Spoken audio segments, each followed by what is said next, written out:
You wake up and the first thing you feel is the cold grip of uncertainty, don't you? You are staring into the fog of the future, wondering if you will ever have enough, wondering if the world is going to leave you behind, wondering if all this effort is even worth it. You feel like a passenger on a ship with no captain, drifting toward a horizon you didn't choose, terrified that the storms of 2026 are going to swallow you whole before you ever find land. Isn't that right? You are exhausted from the anxiety of what if. You are tired of being a slave to the economy, and you are broken by the feeling that your life is being decided by people who don't even know you exist. Stop. Today, I am giving you the 10 laws of the sovereign future. These are the ancient Stoic protocols to stop being a victim of fate and start being the architect of it. We are counting down from the fear of the crowd to the certainty of the master. Pay close attention to the sovereign key at number 8, the freedom ratio at number 5, and the final reveal at number 1. These are the loops that hold the secret to why the most powerful people in 2026 are the ones who have already ghosted the future. Before we claim this throne, the debt must be honored. Wisdom is the only currency that increases in value when the world crashes. In return, give me a sign of your resolve. Like this video. Subscribe to The Silence. Sovereignty for a heartbeat. 10. The horizon focus. Most of you are staring at the waves, but you should be staring at the stars. You are so worried about today's problems, today's bills, and today's drama that you have forgotten how to lead. Marcus Aurelius wrote that he who has a clear mind can see the end from the beginning. Imagine a sailor in a storm. He is looking at the water hitting the deck. He is looking at the shredded sails. He is looking at his shivering hands. He is panicking. He is a slave to the storm. Now, imagine the captain. He ignores the water. He ignores the wind. He keeps his eyes locked on the North Star. He knows where he is going. The storm is just noise. The star is the truth. Stop looking at the noise of your life. Find your North Star, your ultimate purpose, and ignore the waves. If you don't know where you are going, any wind is the wrong wind. 9. The wall of discipline. Your future is a house, and most of you are trying to build it with sand. Seneca said that no man is more unhappy than he who never faces adversity, for he is not permitted to prove himself. You are avoiding the hard things because they are uncomfortable, but comfort is the graveyard of sovereignty. Think of a builder in ancient Rome. He doesn't start with the roof. He doesn't start with the decorations. He spends years digging into the hard earth to lay the stone foundation. It is dirty work. It is slow work. No one applauds a foundation. But when the earthquake comes, the house on the stone stays standing while the houses on the sand vanish. Your discipline is your stone. Every morning you wake up early.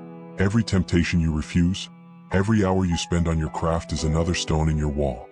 Build a wall so high that the future cannot climb over it. The sovereign key. This is the first loop. Pay attention. There is a specific mental shift, a ghost protocol, that allows you to own your future before it even happens. It is the secret to moving through the world with total certainty while everyone else is shaking in fear. Most people think sovereignty comes from money, but the sovereign key proves that money is just the result. I will reveal the exact nature of this key and how to turn it when we reach the end at number 1. For now, ask yourself, what would you do today if you knew for a fact that you could not fail? Keep that question in your mind. The answer is the spark that lights the ghost. 7. The farmer's law. You are trying to harvest what you haven't even planted yet. Epictetus taught that no great thing is created suddenly, any more than a bunch of grapes or a figure. If you tell me you want a fig, I will answer that there must be time. Let it first blossom, then bear fruit, then ripen. Imagine a farmer who goes into his field and screams at the dirt. He wants the corn now. He wants the profit now. He is a fool. The ghost millionaire understands the seasons of life. He plants his seeds in the winter, he waters them in the spring, he protects them in the summer. He doesn't panic when the field is empty, because he knows the law of the harvest is absolute. Stop rushing the result. Focus on the planting. Your future is growing in the dark. Let it ripe. And 6. The ghost's library. You are spiritually starving because you are feeding your mind trash. Marcus Aurelius spent his nights reading the wisdom of the masters while the city of Rome slept. He knew that knowledge is the only asset that the world cannot take from you. Think of your mind as a library.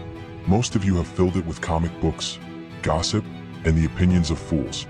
When a crisis comes, you have no wisdom to look for. You have no ghost code to run. The social phantom builds an elite library. He reads the old books. He studies the patterns of history. He learns how wealth is built, how empires fall, and how minds are mastered. While the crowd is watching the show, the ghost is learning how to own the theater. Become an expert in the things that never chomp. 5. The freedom ratio. We reach the second loop, the multiplier.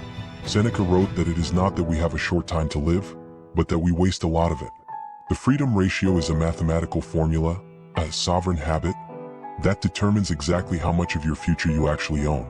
It is the ratio between your mandatory time and your discretionary time. Imagine a man who earns $1 million a year, but he has to work 100 hours a week to keep it. He is a high-paid slave. Now, imagine a man who earns $50,000, but it comes from systems he built that require 0 hours of his time. He is a king. This ratio is fueled by the sovereign key at number 8. When you master your ratio, you own your future. Stay with me, because number 1 will show you how to flip this ratio in your favor forever. 4. The shield of rejection. You are a slave to the word yes. You say yes to the job you hate. You say yes to the toxic friend. You say yes to the social obligation. Marcus Aurelius said that we should learn to say no to the unnecessary.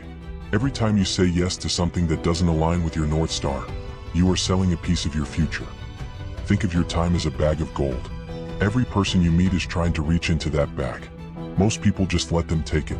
They are nice, they are helpful, and they are broke.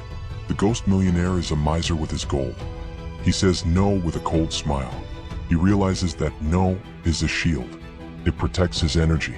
It protects his focus. It protects his sovereignty. If it isn't helping you build your empire, it is a distraction. Kill the distractions before they kill your future. 3. The quiet compound. The loudest sound in the universe is the sound of time working for a man who is silent. Seneca wrote that time heals what reason cannot, but time also builds what effort alone cannot. Wealth and sovereignty are not events. They are accumulations. Imagine a single drop of water hitting a stone. It does nothing. But 100 years later, there is a hole in the stone. The water didn't work hard.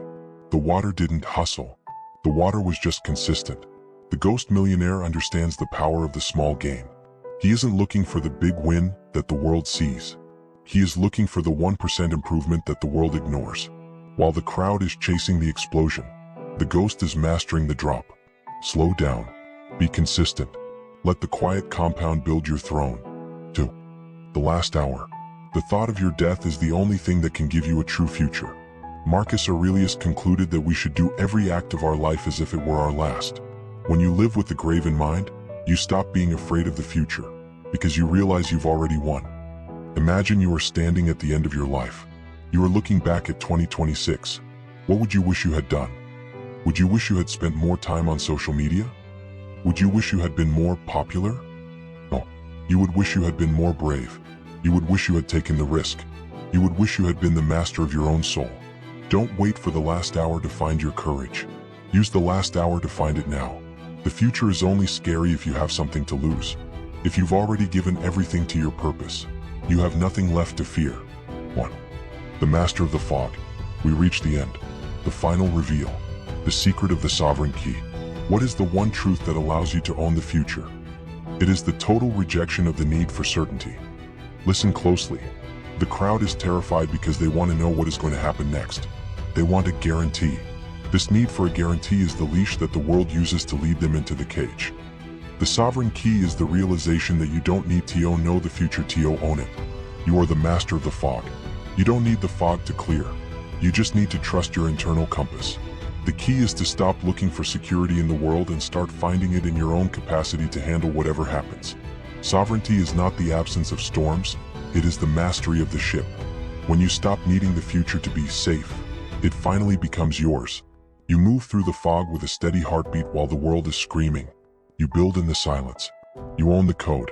The future is not a place you are going. It is a place you are creating. Go now. Lay the stone. Study the books. Become a ghost. The future belongs to those who have already died to the opinions of the present.